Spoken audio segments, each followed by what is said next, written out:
April 1841. America was in shock. President William Henry Harrison was dead, after serving only 31 days. The nation had never faced this before. There was no clear answer in the Constitution, no roadmap, no certainty, and waiting quietly in Virginia was a man many politicians barely trusted, a man his own party would soon reject, a man critics called his Accidency. Yet this forgotten president would reshape the power of the American presidency forever. He would annex Texas, challenge Congress, defy his own political party, and nearly become the first president in American history to be impeached. This is the story of John Tyler, the president nobody wanted, who changed America forever.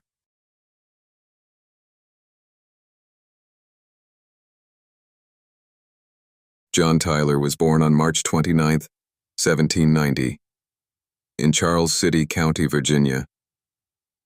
America itself was still young.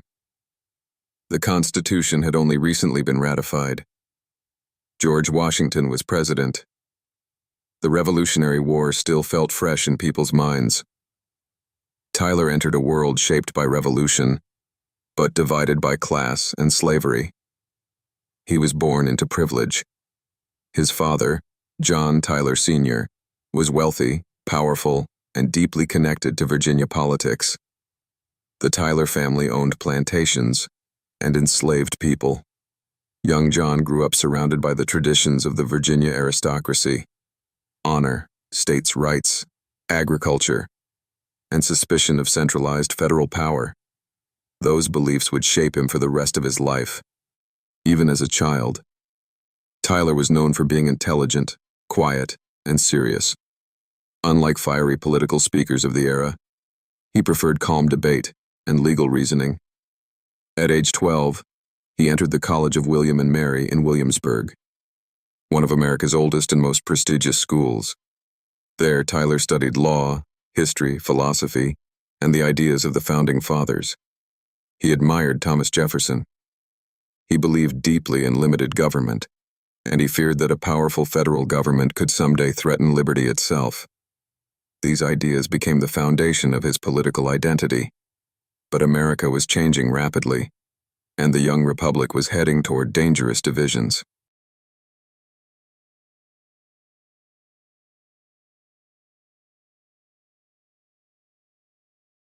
After studying law, John Tyler quickly entered Virginia politics. He was only 21 years old when he won a seat in the Virginia House of Delegates. Young, confident, and fiercely loyal to Jeffersonian ideals, Tyler opposed strong federal authority. He believed individual states should hold most political power. This philosophy, known as states' rights, was especially popular in the American South. To Tyler, the federal government existed only because the states allowed it to exist. And if Washington became too powerful, liberty itself could disappear. These ideas would later push America toward crisis, but in the early 1800s, many Americans agreed with him. Tyler's political career advanced quickly. He served in Congress during the War of 1812, a conflict that tested the survival of the young United States.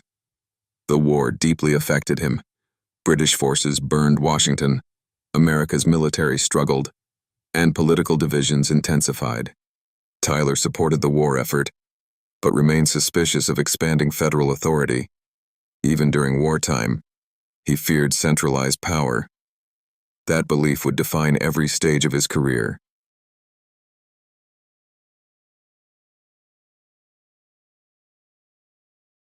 By the 1820s, American politics had changed forever. A new political force dominated the nation: Andrew Jackson. Jackson was loud, aggressive, popular, a war hero who transformed the presidency into a powerful populist office. Millions loved him, but John Tyler was uneasy. At first, Tyler supported Jackson. Both men believed in states' rights. Both distrusted elites. But Tyler soon became alarmed by Jackson's growing power, especially during the Bank War. Jackson destroyed the Second Bank of the United States, believing it gave too much power to wealthy elites.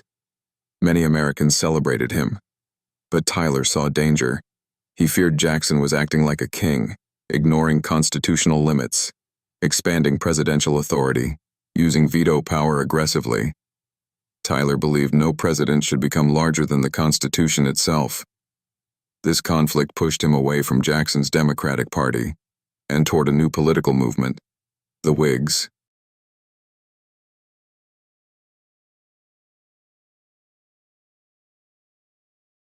The Whig Party formed primarily to oppose Andrew Jackson.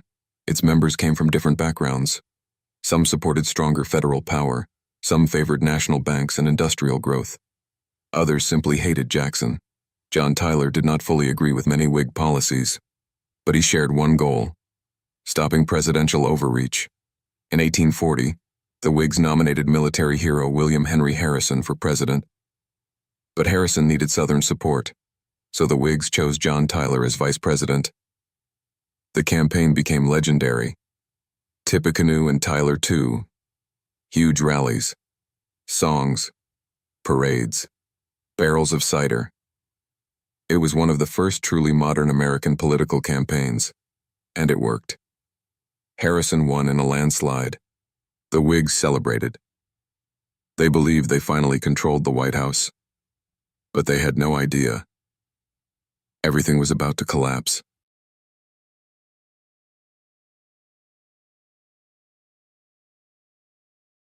March 1841. William Henry Harrison delivered the longest inaugural speech in American history.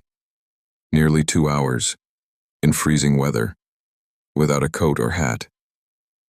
Weeks later, he became seriously ill. Then came the shocking news. The president was dead. America froze in uncertainty. No president had ever died in office before.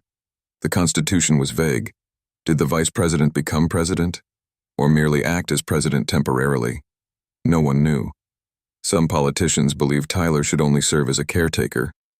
Others feared constitutional chaos, but John Tyler acted immediately. He traveled to Washington, took the oath of office, and declared firmly, "I am the president." Not acting president, not temporary president. The president. It was a constitutional turning point. Tyler established the precedent that vice presidents fully assume the presidency after a president dies. That principle would guide America for generations, including after the assassinations of Lincoln, Garfield, McKinley, Kennedy, and others. One decisive action changed presidential succession forever.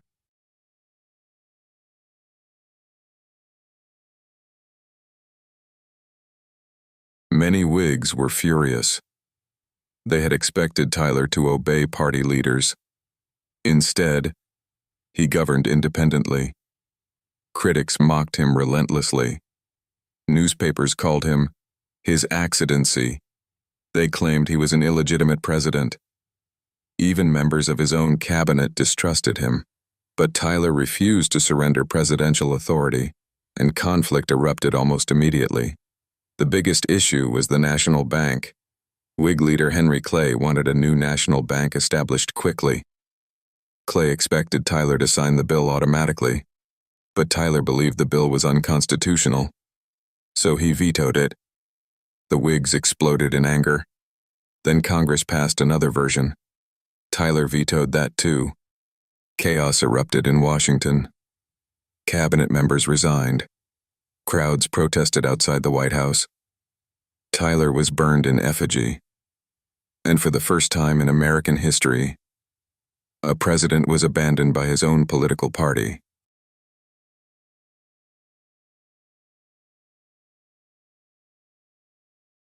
John Tyler now stood politically isolated.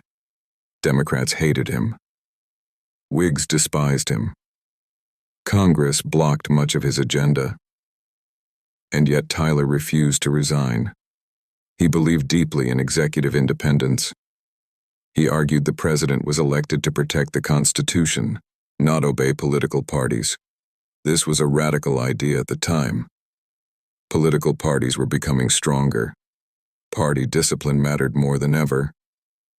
But Tyler believed loyalty to principle mattered more. The result was political warfare. Congress repeatedly challenged him. Whigs tried to strip presidential powers. Some lawmakers even discussed impeachment. One congressional committee investigated Tyler's use of the veto power. Though impeachment never succeeded, the crisis revealed how fragile American democracy still was. And throughout it all, Tyler remained stubborn, calm, unyielding. Sometimes isolated leadership becomes dangerous. Sometimes it becomes historic. For Tyler, it became both.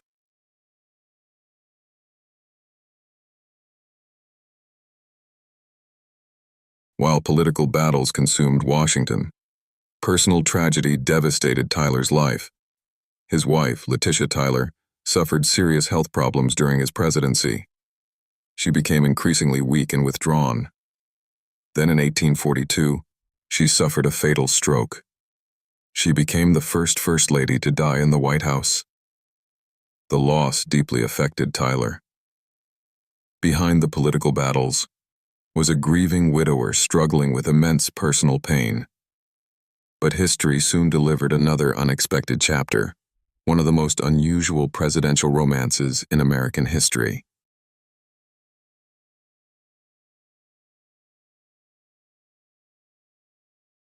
In 1844, President Tyler attended a naval demonstration aboard the USS Princeton. The ship featured an enormous new cannon nicknamed Peacemaker. Government officials gathered proudly to witness its power. Then disaster struck. The cannon exploded. The blast killed several people instantly, including high-ranking government officials. The nation was horrified. But amid the tragedy, Tyler grew closer to a young woman aboard the ship, Julia Gardner Tyler. Julia was decades younger than Tyler. Elegant, intelligent, socially prominent. Soon afterward, they married. Tyler became the first sitting U.S. president to marry while in office. Their marriage shocked Washington society. But Julia transformed the White House atmosphere. Music, social events, formal elegance. The White House regained energy after years of political bitterness. Yet Tyler's greatest political battle was still ahead. Texas.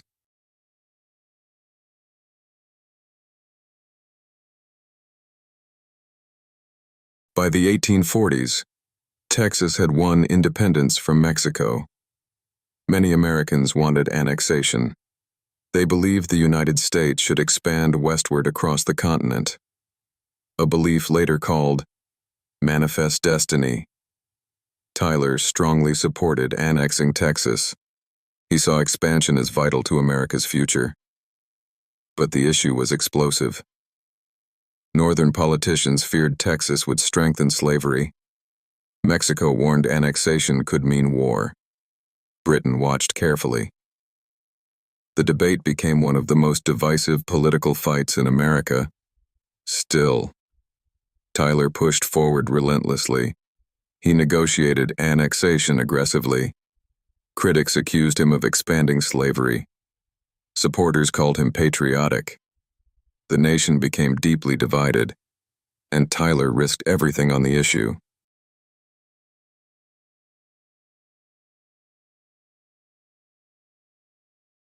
The annexation of Texas brought America dangerously close to war with Mexico. Mexico still considered Texas part of its territory. Tyler understood the risks, but he believed expansion was worth it. In 1844, Tyler faced political collapse. He had almost no support left, so he made Texas the centerpiece of his presidency. At first, the Senate rejected annexation. But Tyler refused to give up. He maneuvered politically, pressured lawmakers, and used public opinion strategically. Finally, in the final days of his presidency, Congress approved the annexation resolution. Texas would join the United States. It was Tyler's greatest victory, and one of the most consequential expansions in American history. But it also accelerated the national conflict over slavery, a conflict that would eventually explode into civil war.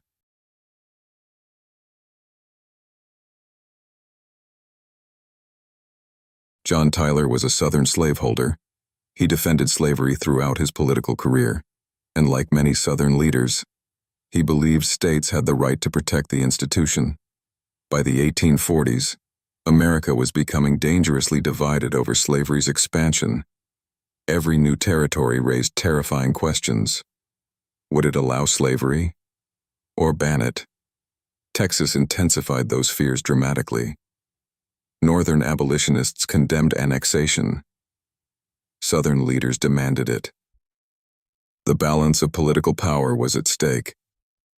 Tyler saw the Union through the lens of states' rights, but the nation increasingly faced a deeper moral crisis, one that compromise could no longer contain.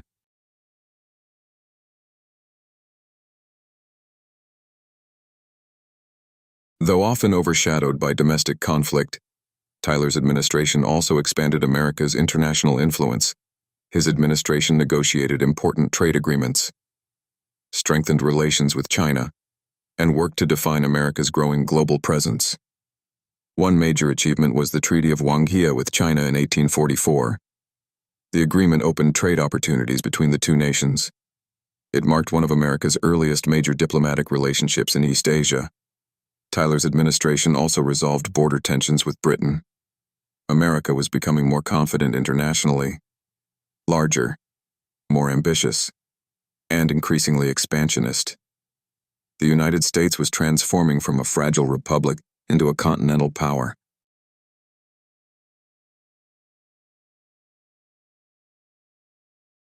As the 1844 election approached, John Tyler faced political reality. He had virtually no party support, so he briefly attempted an independent presidential campaign. But his true goal became clear: protect Texas annexation. Eventually, Tyler withdrew from the race and supported James K. Polk. Polk supported expansion, Texas, Oregon, and westward growth. The election became a referendum on America's future. Expansion won, and Tyler's vision survived. Though few Americans celebrated him personally, his political objectives were succeeding.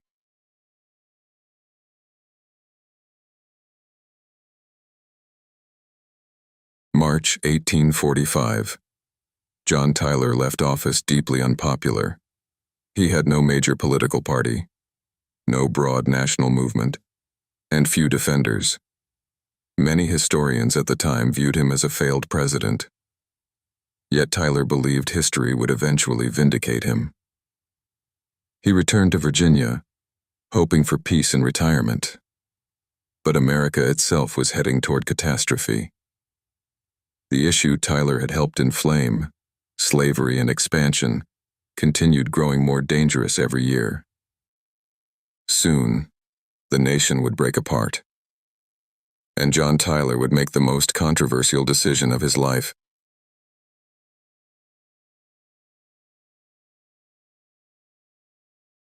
The 1850s shattered America's fragile balance. Violence erupted over slavery. Political compromise collapsed. Sectional hatred intensified. Northern and Southern leaders increasingly viewed each other as enemies. Tyler watched anxiously from Virginia. He still believed states possessed ultimate sovereignty. And when Southern states began discussing secession, Tyler sympathized with them.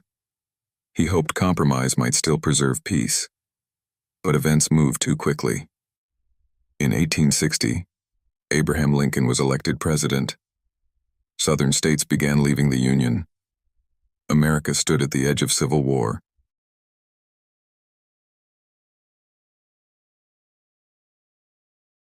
In one of the most shocking turns in presidential history, former President John Tyler sided with the Confederacy.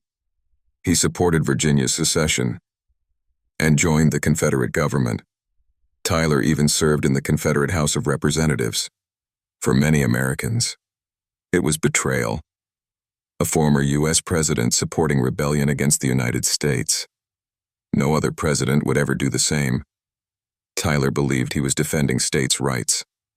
But history would judge the Confederacy through the devastating reality of slavery and civil war. His final years became deeply controversial, and his legacy permanently complicated.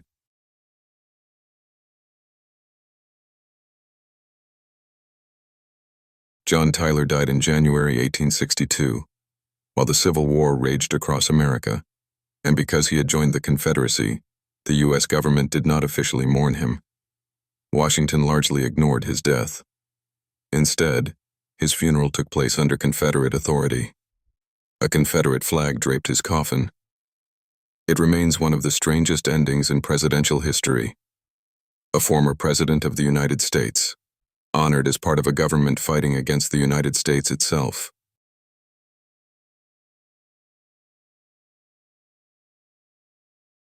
For decades, John Tyler ranked among America's most forgotten presidents.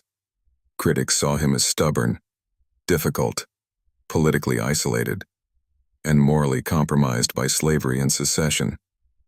Yet historians also recognize something important. Tyler permanently strengthened the presidency. His succession precedent became foundational to American government. Without Tyler's decisive actions in 1841, future presidential transitions might have descended into constitutional chaos. He also reshaped America geographically. Texas changed the future of the nation forever. Its annexation accelerated westward expansion, the Mexican-American War, and eventually, the sectional crisis leading to civil war. Tyler's presidency proved something powerful. Even unpopular leaders can transform history, sometimes through brilliance, sometimes through conflict, and sometimes through consequences they never fully intended.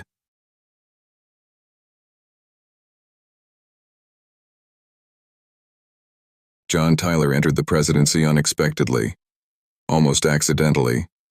Few trusted him, few supported him, and many despised him. Yet he refused to surrender authority. He defended presidential independence, redefined succession, expanded the nation, and helped shape America's future in ways few imagined. But his story also reveals America's deepest contradictions: liberty and slavery, union and states' rights, expansion and division. John Tyler stood at the center of those conflicts, and in many ways, his presidency foreshadowed the coming Civil War. He remains one of the most complicated presidents in American history. Not a hero, not a villain alone, but a leader whose decisions changed the nation permanently, and whose legacy still echoes through the American presidency today. Thanks for watching. If you enjoyed this video, don't forget to hit that like button and subscribe to the channel for more content like this. Turn on the notification bell so you never miss an upload, and let me know your thoughts in the comments below. See you in the next video.